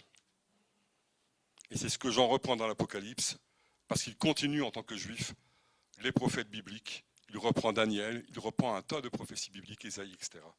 Parce que cette parole prophétique nous montre que Dieu est le maître de l'histoire. Et alors, cette espérance qui ne déçoit pas, c'est l'horizon de ma vie, c'est le jour vers lequel je tends. Et je sais que ni la mort, ni la vie, ni présent, ni à venir, rien ne me séparera du projet de Dieu pour ma vie, pour l'humanité, pour chacun, chacune d'entre nous. Parce que même la mort est vaincue, et si je meurs aujourd'hui, je meurs vivant.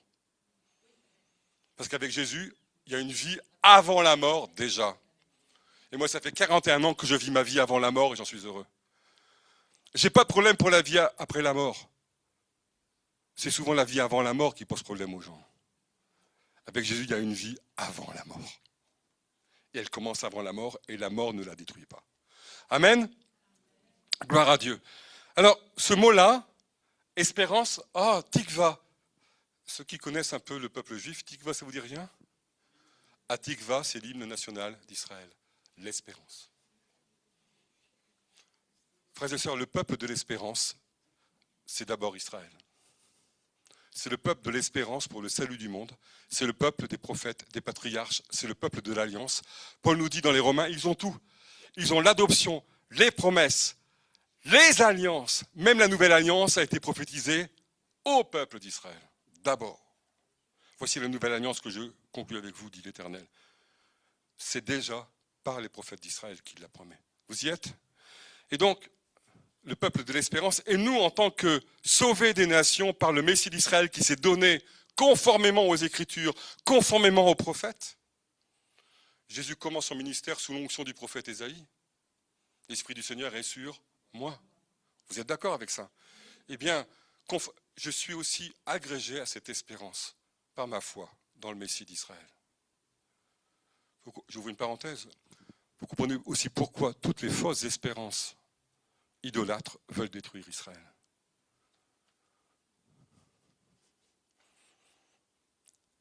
Aujourd'hui, je ne rentre pas dans les détails, on se comprend.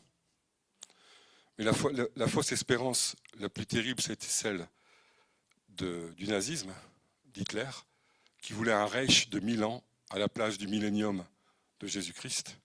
Et pour ça, il fallait détruire le peuple de l'espérance qui est Israël d'abord. Pourquoi? Pour détruire l'espérance du salut du monde et dans la résurrection des morts. Ça allait tellement loin que les premières fois qu'ils ont détruit des Juifs en Pologne, ils les brûlaient, mais il restait toujours le gros orteil. C'est un détail scabreux. Du coup, ils le réduisaient en poudre pour qu'il n'y ait plus rien du tout. Et ils jetaient ça dans des fleuves pour qu'il n'y ait plus d'os qui puissent ressusciter. Crois-tu que ces ossements peuvent revivre? Vous connaissez la Bible, les nazis, hein? Vous y êtes? Mais ils n'ont pas pu tuer l'espérance, parce que le peuple de l'espérance est dans la main de Dieu, même s'il souffre terriblement. Et nous sommes justement greffés à cette espérance Comme on le dit souvent à la messe, vous savez, moi j'aime beaucoup aller à la messe, j'aime beaucoup l'église catholique, j'aime beaucoup mes frères catholiques, je vais souvent à la messe avec ma femme. Ma famille est protestante, ma belle famille est catholique. Donc je vais très souvent à la messe chez les dominicains. Et à chaque Eucharistie, il y a cette parole pour la gloire de Dieu et le salut du monde. Et donc cette espérance, Tikva, ça veut aussi dire attente. Ah oui, le peuple de l'attente. Jésus vient bientôt, Jésus revient. C'est ça mon espérance et c'est ça mon attente. Vivre chaque jour comme si il allait rentrer et venir aujourd'hui. C'est ce que mon père spirituel, Paul Jove, me disait, Étienne, il faut vivre chaque jour comme si Jésus venait. Waouh, yes. Ça demande chaque matin, Seigneur, donne-moi cette grâce. Mais ça veut aussi dire autre chose, et c'est étonnant, Tikva, ça veut aussi dire cordon. Alors là, ça m'a arrêté. Dieu est père et mère. Comment on nourrit un enfant? Par le cordon ombilical. Je ne peux, quand je suis dans le ventre de ma mère, je ne peux pas me nourrir moi-même. Je reçois tout de ma mère par le cordon ombilical. Je reçois l'oxygène, donc l'air que je respire. Il passe par le sang maternel, il est échangé. Je ne vais pas vous faire un cours de biologie, je suis prof de biologie. Je ne vais pas vous faire un cours de biologie. Bon, mais par le plasma, par le placenta. En fin de compte, les deux sangs ne se mélangent pas, heureusement. Mais simplement, les parois sont assez fines pour qu'il y ait un échange, d'accord, de gaz carbonique et d'oxygène. Donc la mère détoxifie le sang de son enfant et lui redonne la vie par l'oxygène. Vous voyez l'image? Ce cordon qui me nourrit, l'espérance qui nourrit ma foi, qui me détoxifie et qui me donne l'oxygène pour vivre chaque jour. Cet air que je respire, c'est toi, Seigneur, qui me le donne. Amen. Et puis elle donne aussi de la nourriture. Parce que le système digestif du bébé ne peut pas fonctionner, il ne mange pas par sa bouche. Donc tout passe par le sang après que sa maman l'ait digéré pour lui. Vous y êtes? Et quand une maman a des envies particulières, c'est parce que justement, il faut qu'elle nourrisse bien son bébé. Et c'est un temps... Seules les mamans peuvent comprendre ça, mais les papas peuvent accompagner quand ils ont cette grâce-là, vous le voyez, mais une mère comprend bien ça. Et Dieu dit, l'espérance, c'est le cordon ombilical qui nourrit ta vie chaque jour. Pourquoi? Ce cordon, il faut bien qu'il soit rattaché à une mère quand même. C'est d'accord? Je vous ai dit que Dieu est mère, pas sa miséricorde. C'est la miséricorde de Dieu qui nous nourrit. Mais ça va plus loin. Paul nous dit, notre mère, Galate, c'est la Jérusalem céleste. Dès que je m'attache à Dieu, dès que je nais de nouveau, je reçois ce cordon ombilical qui m'attache non plus à ce monde, mais qui m'attache à la Jérusalem céleste, qui nourrit ma foi et mon espérance, parce que c'est elle, ma mère, qui m'attire. Je suis déjà d'en haut, assis avec Christ dans les lieux célestes. Pourquoi Jésus à Nicodème parle? Qu'est-ce qu'il lui dit? Il faut naître d'eau et d'esprit, il faut naître d'en haut. Comment est-ce qu'un homme peut rentrer dans le ventre de sa mère et naître une seconde fois? Jésus lui dit, Nicodème, tu ne comprends pas ces choses-là? Écoutez bien, un cours de biologie, tout simple. Comment une maman sait qu'elle va accoucher? Elle perd les os.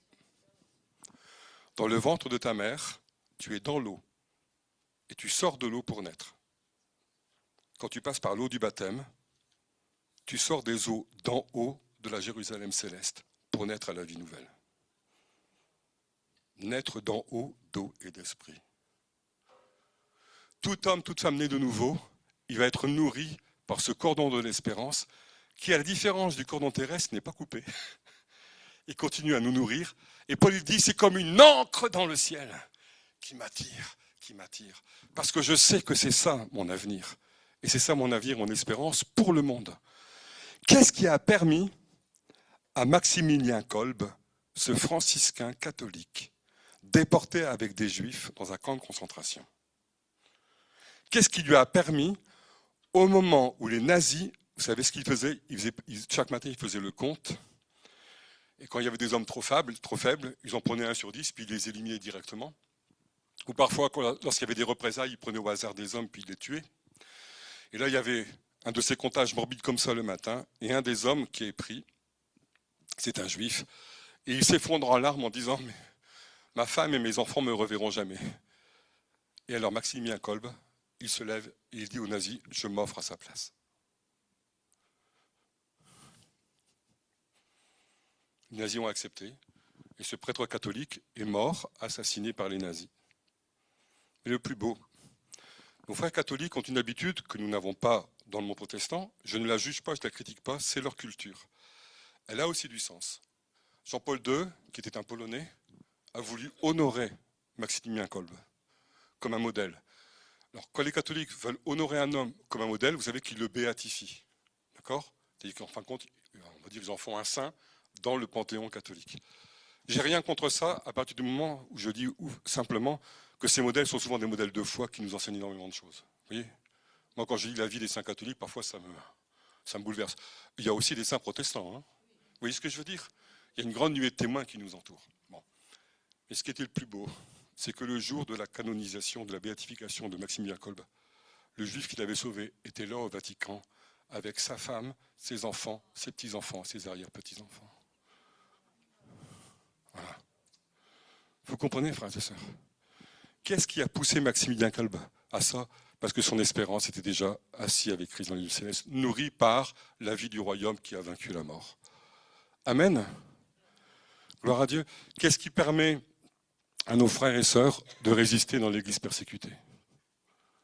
C'est ce cordon rattaché à l'espérance de la Jérusalem céleste, dont on vit déjà sur terre la réalité, en tant que fils et filles de Dieu nés de nouveau.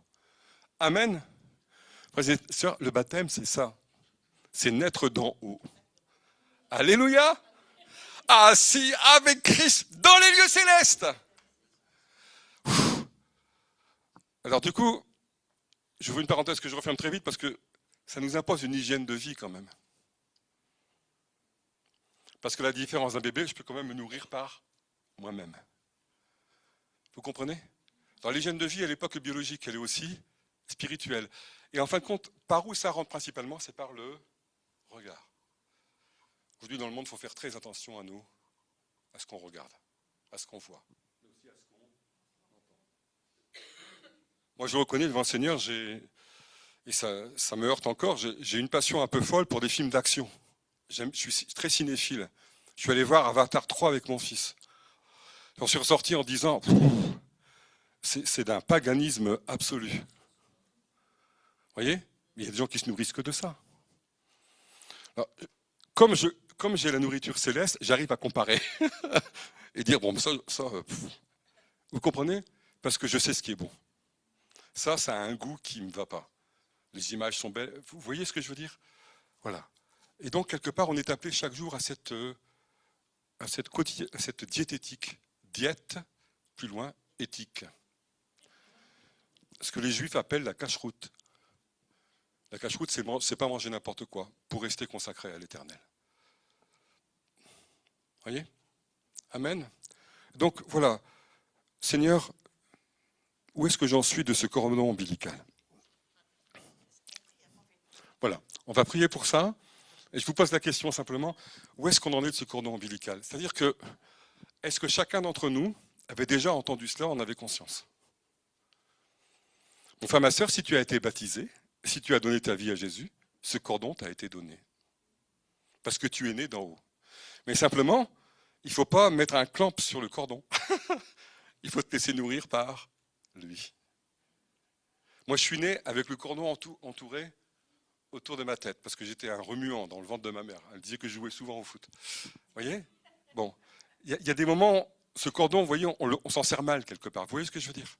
Est-ce qu'on a conscience qu'il faut le laisser vraiment nous nourrir ? J'en parlerai après le temps de prière, mais c'est chaque jour qu'il faut faire en sorte que ce cordon soit bien connecté. Non pas au ciel, mais à nous. Parce qu'au ciel, il est toujours connecté. L'apôtre Paul nous le dit dans l'Épître aux Hébreux, « Efforcez-vous d'accorder votre vie à l'appel que vous avez reçu. » Chaque jour. La diététique. Quand on fait un régime, c'est tous les jours. Ça va, vous me suivez ? Alors mon frère, ma sœur, si tu es né de nouveau, si tu as été baptisé, tu as déjà ce cordon. Simplement, si tu n'en as pas conscience, demande au Seigneur de l'activer pleinement pour que ton espérance, ta foi, ta vie soit nourrie de ce qui vient d'en haut, pour que tu grandisses dans la réalité céleste de ta vie, pour l'incarner sur terre, tel que Jésus l'a incarné. Jésus disait, du malin du péché, il n'a rien de lui en moi. Jésus veut qu'il y ait de moins en moins de Satan en nous. Il détoxifie notre sang. Vous voyez le rôle du placenta. En nous donnant son air à lui. Il retire le péché. Il détoxifie le sang par ce cordon ombilical. Seul le sang de la Jérusalem céleste, qui est le sang de l'agneau, peut faire ça. Vous y êtes? C'est ça la sanctification. Si tu veux bien, on va se lever si vous voulez bien, parce qu'on va prier. Toi, tu vas aller sur le spirituel céleste. Moi, je vais aller sur le cordon physique. D'accord? Et l'idée sur laquelle je voudrais aller, c'est parce que pendant que tu parles, Étienne, je vois que Laurent, il est né avec le double cordon autour du cou et il est né violet, tellement il était mal. Le diable veut nous tuer avant qu'on arrive, c'est clair. Certains d'entre nous, on est nés d'une manière, peut-être on le sait pas, mais il y a des choses qui sont passées où Satan a commencé à frapper dans le physique. Et puis ensuite, bien sûr, ça va aller dans le spirituel. Mais on sait aussi que le péché, c'est quelqu'un et que les démons habitent dans nos corps. Ici, on ne va pas faire d'exposé, tout le monde est d'accord. Amen. Donc l'idée, c'est de prier au nom de Jésus sur les cordons qui ont été les vôtres entre vous et votre mère, de façon à ce qu'aujourd'hui, tout ce que Satan aurait pu faire par cette porte, sur cet endroit, on puisse le libérer au nom de Jésus. Et c'est à nous de chasser les démons de nos vies. Ce n'est pas Jésus qui va le faire, Jésus, il a déjà fait pour que nous, on puisse le faire. Amen. Vous êtes d'accord? Amen. Donc si vous voulez bien, je vous propose de mettre la main sur votre cordon et de commencer à bénir votre mère. Et ça, je vais te laisser les emmener dans la prière de la bénédiction de la maman. Et moi, je vais passer ensuite en second dans la chasse de tout ce qui est rentré par cette porte-là. Et c'est ça qu'on va faire ensemble. Amen. Amen. Seigneur, on veut te bénir de nous avoir donné la vie. On veut te bénir d'avoir grandi pendant plusieurs mois, certains 9 mois, certains peut-être plus courts, dans le ventre de notre maman. On veut te bénir pour ce cordon qui nous a nourris, qui nous a fait grandir, qui nous a permis de nous développer. Et tu avais déjà le regard sur nous, petit embryon dans le ventre de notre mère, comme le dit le psaume, Seigneur. Et quoi qu'ait pu faire notre mère, quoi qu'ait vécu notre mère, quels que soient les péchés de notre maman, quelle que soit la généalogie de notre maman, Seigneur, ce cordon a pu nous transmettre certaines choses, mais il nous a aussi nourris, et nous voulons d'abord bénir notre maman. Et Seigneur, nous voulons peut-être, si c'est juste, et je crois que c'est juste, pardonner aussi à notre maman tout ce qui n'aurait pas été digne de toi dans ce qu'elle était. Seigneur, tu sais que j'aime profondément ma mère, Micheline, qui est auprès de toi. Je sais à quel point elle m'a aimé, elle m'a attendu, elle m'a espéré, mais ma mère était aussi imparfaite que je le suis. Alors Seigneur, je te prie pour cela. Viens Seigneur, à la fois, on te bénit pour nos mamans biologiques, mais Seigneur, on te demande aussi pardon de tout ce qu'elles ont pu nous apporter. Et on veut renoncer à tout ce qui a pu être apporté, Seigneur, par elles, autre que toi. Tu sais quoi, Étienne, Amen. on peut aussi prendre un moment. Si on peut fermer la moitié des lumières, s'il vous plaît, on peut aussi prendre un moment. Parce qu'on n'est pas pressé dans cette maison, on a le temps. Aucun souci. Moi, j'ai une mère qui m'a dit, je voulais un fils, parce qu'ensuite j'ai eu 4 filles au gyno. Donc c'est super accueillant, parce que la méthode au gyno, c'était pour pas avoir d'enfants, justement. Et moi, j'ai dû prendre le temps de pardonner à ma mère en disant, ma mère, je sais qu'elle m'aimait à la fin. Mais quand même, c'est des paroles qui sont posées sur nous, ce sont des malédictions. C'est, en quelque sorte, j'aurais préféré que tu sois pas là. Maintenant que tu es là, je vais t'aimer, mais si tu n'aurais pas été là, ça aurait été mieux pour moi. Vous avez entendu des choses comme ça dans vos vies, vous avez peut-être su aussi. Moi, j'ai une mère qui me l'a dit beaucoup de fois quand j'étais jeune, sans avoir l'idée de ce que ça pouvait produire. Donc, je vous donne un moment pour pardonner à cette maman. Parfois même, il y a le père aussi qui rentre en jeu là-dedans, parce qu'elle n'a pas fait le bébé tout seul. Exactement. Et c'est grave, c'est douloureux, c'est juste quelque chose. Justement, on est content, nous, d'avoir un autre cordon aujourd'hui, parce que toute notre espérance est là. Mais il faut purifier le vase que nous sommes. Et j'ai écrit ce verset tout à l'heure, Étienne, quand tu as prié, quand tu as parlé au tout début. Il faut que j'aille le rechercher, mais je vais vous le lire. C'est Timothée. C'est Paul qui parle à Timothée. Il lui dit quelque chose d'important. Il lui dit...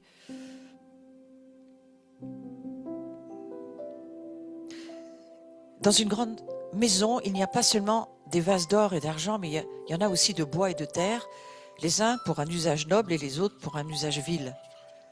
Si quelqu'un, donc, se purifie, il sera un vase d'un usage noble, sanctifié, utile à son maître, propre à toute bonne œuvre. C'est notre appel. Notre appel, c'est, il n'y a pas de si, c'est nous sommes un vase choisi par Dieu, c'est lui qui l'a dit, c'est pas nous. Il nous a choisis, comme Étienne, lui, son histoire, il est allé le chercher. C'est même pas Étienne, c'est Dieu qui est allé le chercher. Et il l'a fait aussi pour toi, il est allé le chercher, mais aujourd'hui, il te dit, prends ce temps de nettoyer ton vase. Prends ce temps de le laisser se purifier. Et en pardonnant les paroles qui ont été mises sur nous, et surtout à nos naissances, parce qu'il y a une question de cordon, donc d'espérance, c'est important. On veut pardonner, Seigneur, à nos mères. Ce qu'elles n'ont pas vu, pas compris, pas... Peu importe. Hein? Je vais juste rajouter une chose, c'est que moi, j'ai adopté un petit garçon. Et on l'a adopté à 3 mois. On ne connaît pas sa maman biologique. Mais je lui dis toujours une chose. Parce qu'il y a une révolte en lui, il y a une tristesse profonde en lui. Elle n'a pas voulu de moi. Je lui dis non. Tu peux lui pardonner de t'avoir laissé, mais elle a voulu que tu vives parce qu'elle aurait très bien pu ne pas te garder. Donc elle t'a confié. Alors peut-être que certains d'entre vous sont peut-être dans cette situation-là aussi. Je ne connais pas ma maman. Mais elle a au moins voulu que je vive puisque je suis là. Et voilà, je peux aussi donc la bénir déjà pour cela. Et après continuer à prier pour cette purification.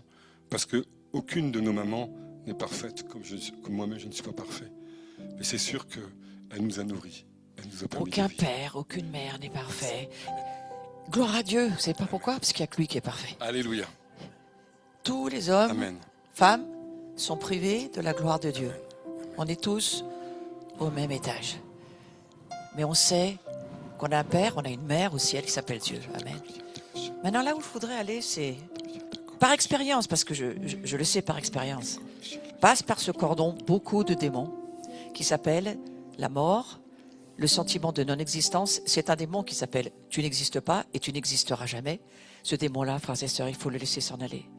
Il faut laisser partir ce démon d'infériorité, de rejet. C'est par là que rentrent tous les rejets, par ce cordon humain qui passe. Le cordon peut être à la fois un couloir de bonnes choses, mais un couloir de très mauvaises choses. Et c'est à nous de mettre dehors ce monde. Et vous voyez, ils s'en vont. Alors, certains baillent, c'est comme ça que ça part. D'autres vont se mettre à tousser, ça va pas tarder. Parce que les démons partent comme ça. Mais s'il y a quelque chose en vous qui bouge, laissez sortir ce qui est au fond, qui doit s'en aller, parce que c'est un nettoyage de votre vase.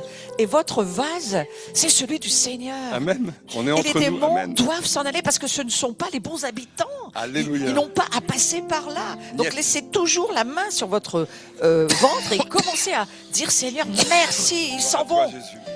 La mort, le rejet, la peur Amen. du rejet, le rejet de soi, l'incapacité à s'aimer, l'incapacité à sentir qu'on existe, cela vient par ce monde de démons qui est rentré dans notre vie, parce qu'évidemment, on n'a pas été ni couvert, ni protégé, en général, par nos familles. Mais aujourd'hui, le Seigneur ramène, restaure, rectifie, purifie, sanctifie. Et je vous ai dit la semaine dernière, frères et sœurs, c'est le temps de la sanctification. Amen. Sans lequel nul verra le Seigneur. Moi, avant, je me disais, voilà, on le verra quand il reviendra. Non, c'est maintenant qu'on va le voir. Non, c'est maintenant. C'est pour qu'on puisse le voir maintenant. C'est un cordon, ce cordon sur lequel va prier dans un moment Étienne, c'est parce que c'est une réalité spirituelle. Nous sommes reliés à la Jérusalem céleste. Mais il y a des choses qui dérangent quand même la sainteté de Dieu. Amen. Et c'est à nous de nous en occuper. Amen. Donc, poussez-les dehors, prenez ce temps, le manteau est là, la présence de Dieu est là, les anges sont là. Nous brisons les malédictions prononcées par nos pères, nos mères. Nous brisons les malédictions prononcées sur nous. Nous brisons les malédictions que nous-mêmes nous avons prononcées sur nous, sur peut-être même nos enfants. Pardon Seigneur, pardon. Nous te demandons pardon de ne pas avoir accueilli, de ne pas avoir dit bienvenue à ce qui n'était peut-être pas dans nos projets, mais c'était les projets de Dieu. Amen. Donc on se met, j'aimais beaucoup cette idée de rectification. Ce fameux prof de physique qui était là la semaine dernière, qui nous disait, je me suis laissé être rectifié par Dieu. Vous vous souvenez, Sylvain? Il s'est laissé être rectifié par Dieu. Laissez le Seigneur rectifier votre vie. Réajuster votre vase. Hein? Et ce monde doit partir. Donc on ne va pas s'arrêter de prier jusqu'à ce que l'Esprit Saint nous dise, ça va, c'est bon maintenant. Mais on va encore mettre dehors le monde démoniaque qui nous ment, qui est rentré par ce cordon. le sentiment de ne jamais avoir été câliné. Vous savez, c'est quelque chose qui vous habite, ça. Ce monde qui est là, démoniaque, doit partir. Il doit partir. Ce monde qui t'empêche de sentir l'amour de Dieu, parce que habité par des esprits qui sont venus, qui s'appellent la colère, la rébellion, oui, la colère, la rébellion, ça rentre par là. L'esprit d'orphelin, il est là, c'est par là qu'il rentre. Donc il faut laisser sortir cet esprit d'orphelin. On n'en peut plus dans l'église de vivre avec cet esprit-là. Ça suffit. Ce démon doit partir au nom de Jésus. Donc nous le délions de nos vases au nom de Jésus. Je suis rattaché par mon cordon à la Jérusalem céleste. C'est encore plus extraordinaire qu'on n'a jamais vu cela. Les démons partent par le souffle. Frères et sœurs, sortez-les. Toussez-les, ça vous aide. Coopérez, soyez des co-ouvriers, coopérants avec Dieu. Et à partir de là, vous verrez, votre vie va changer. À des personnes, on leur a dit, vous êtes les enfants nés d'inceste, nés d'adultère, nés de je sais pas quoi. Mais ça, c'est complètement faux, parce que Dieu vous avait fait venir parce que lui voulait que vous veniez, quel que soit le moyen. Mais aujourd'hui, que vos vases soient sanctifiés au nom de Jésus, que ces démons s'en aillent au nom de Jésus. Je ne veux pas dire de qui je parle, mais elles le savent de qui je parle. Des bébés qui sont arrivés sur la terre, on leur a dit, vous êtes le produit du péché. Vous vous rendez compte? On vivre avec ça sur la terre. Vous êtes le produit du péché. Mais c'est pas possible. Mais ça, c'est insensé. Refusez ce genre de fake news, s'il vous plaît. Et mettez dehors ces esprits qui vous mentent dans vos pensées. Vous êtes à Dieu. Amen. Je te laisse préciser. Amen. Amen. Je vais te rajouter une chose, c'est que c'est important ce qu'on vit là. C'est ça la diététique, l'hygiène spirituelle. Moi, je tousse encore. Hein. Moi, je tousse encore. Je désire ma sanctification. Et donc, je suis pas plus grand que vous. Je tousse encore. Mais le Seigneur sait. Le Seigneur est plus grand que ce qui nous habite. Mais il veut nous en libérer. Amen. Vous savez ce que c'est que l'Église? L'Église, c'est une usine d'incinération. D'accord? On vient, c'est le seul endroit où les démons peuvent brûler. Amen. Amen. Et merci pour les temps de grâce, sous mon tout, sous mon bail. Et voyez, moi, ce que j'aime avec Florence, ce que j'aime, ce qu'on vit là, c'est que c'est dans la paix. Dans la paix fraternelle. Amen. Shalom. Vous savez, shalom en hébreu, ça veut dire plénitude, complétude. Amen. Sur l'histoire de Shalom, je vais dire un truc. Peut-être tu es au courant, mais vous, certains vous le savez, mais d'autres pas. C'est des Égyptiens qui nous ont donné cette explication, alors à vérifier, mais je pense que c'est vrai. Dans le monde des Watchmen, je pense qu'ils savent de ce dont ils parlent. Shalom, si tu le lis, donc de droite à gauche, bien sûr, alors c'est l'arabe ancien, je suppose, ou l'hébreu ancien, je ne sais pas. Ça veut dire, c'est la puissance qui vient combattre le chaos. Et la puissance, c'est quelqu'un. Alors c'est quand tu dis à shalom à quelqu'un, c'est pas à shalom comme ça, c'est il y a une puissance qui vit, comme tu dis, ce feu d'incinération, il y a une puissance qui vient sur toi, qui va brûler tout le chaos qui est à l'intérieur. Ce feu qui va détruire les entités spirituelles qui te pourrissent ta vie. Et souvenez-vous ce que disait Carlos, ou on mûrit ou on pourrit. Mûrissons, frères et sœurs. Mûrissons. Amen. Amen. Amen. Frères et sœurs, nous te bénissons, nous prions ensemble, Seigneur, nous te bénissons pour ce cordon de l'espérance qui est rattaché à la Jérusalem céleste. Seigneur, nous te bénissons pour lui parce que Seigneur, c'est par lui que tu nous sanctifies, c'est par lui que tu nous purifies, c'est par lui que tu nous nourris, c'est par lui que tu nous construis, c'est par lui que tu nous établis, Seigneur Jésus. Seigneur, merci pour, nous voulons recevoir tout à nouveau, Seigneur, ce sang qui vient de la Jérusalem céleste, ce sang qui nous détoxifie, ce sang qui remplace, Seigneur, et qui chasse et qui élimine, Seigneur, tout ce qui n'est pas de toi. Et ce sang, Seigneur, aussi, qui nous oxygénise, qui nous donne l'air du royaume, qui nous donne l'atmosphère du royaume.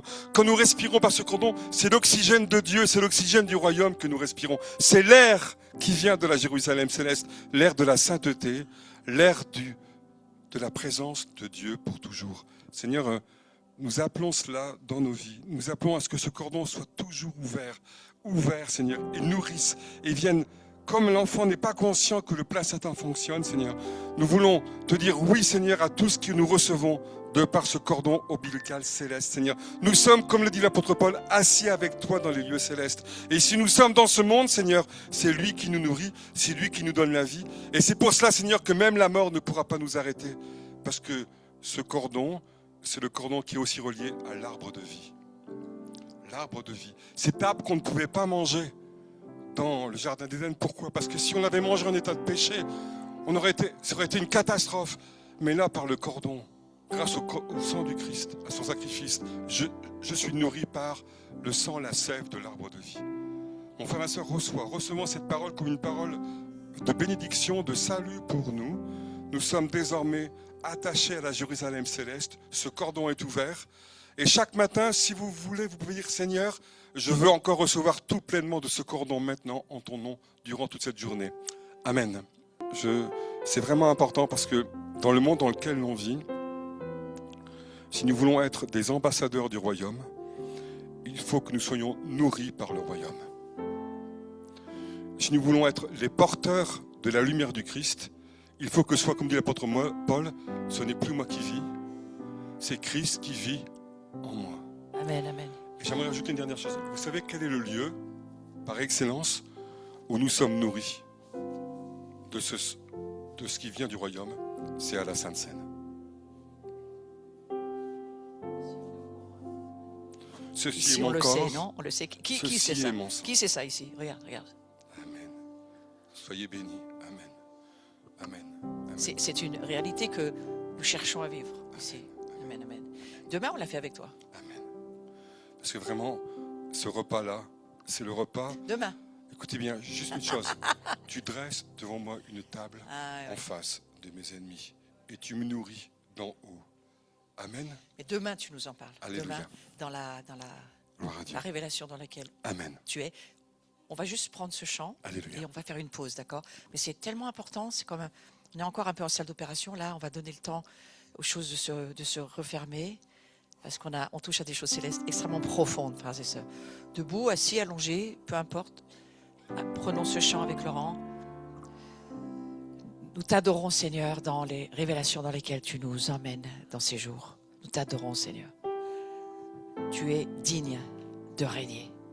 Tu es digne. Et souvenez-vous que ce cordon, waouh, personne n'y touche. C'est ton espérance. Souviens-toi de ce cordon.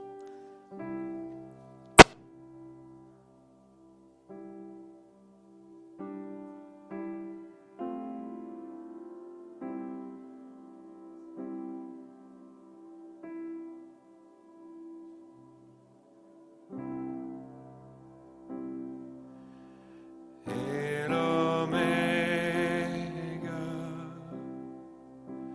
nous t'adorons, Seigneur, tu es digne de louange.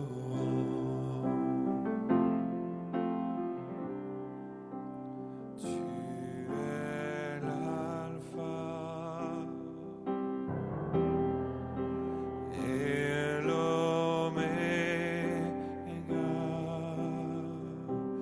Nous t'adorons, Seigneur, tu es digne de louange. Nous te rendons la gloire. Nous t'adorons, Seigneur, tu es digne de louange. Nous te rendons la gloire. Nous t'adorons, Seigneur, tu es digne de louange.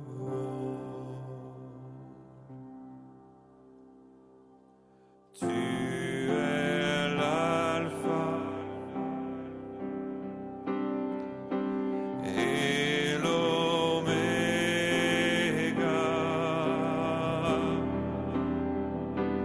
Nous t'adorons, Seigneur, tu es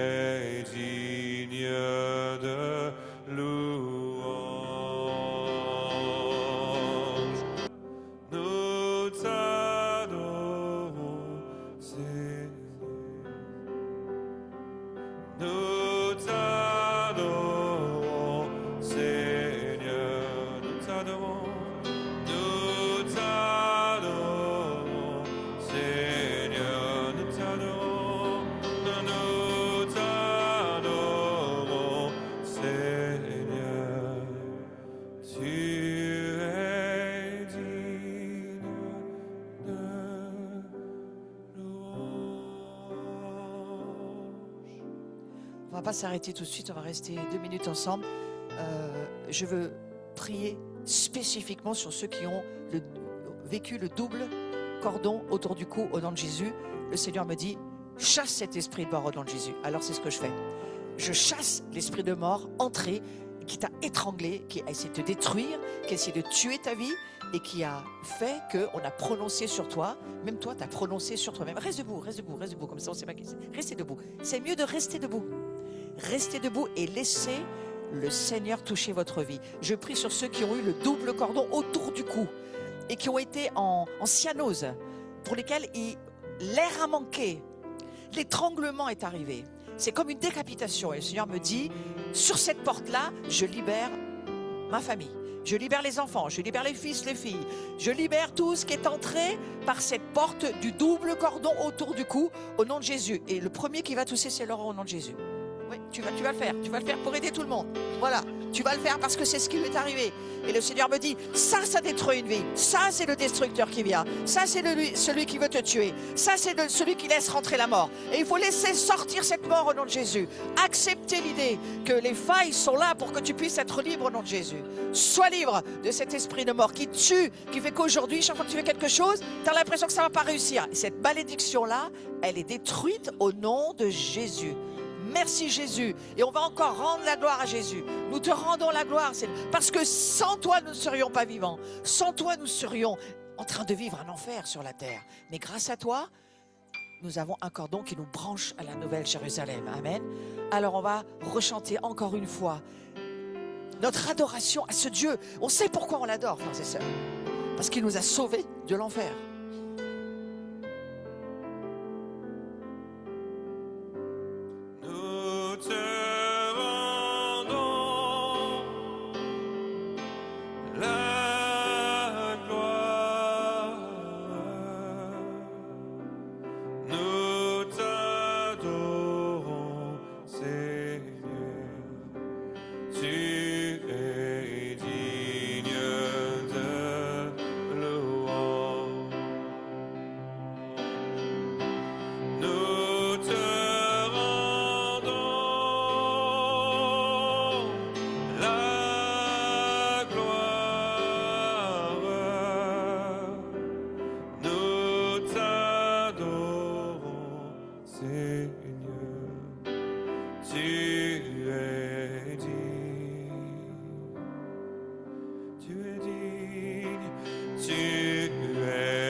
Merci Seigneur, gloire à Dieu.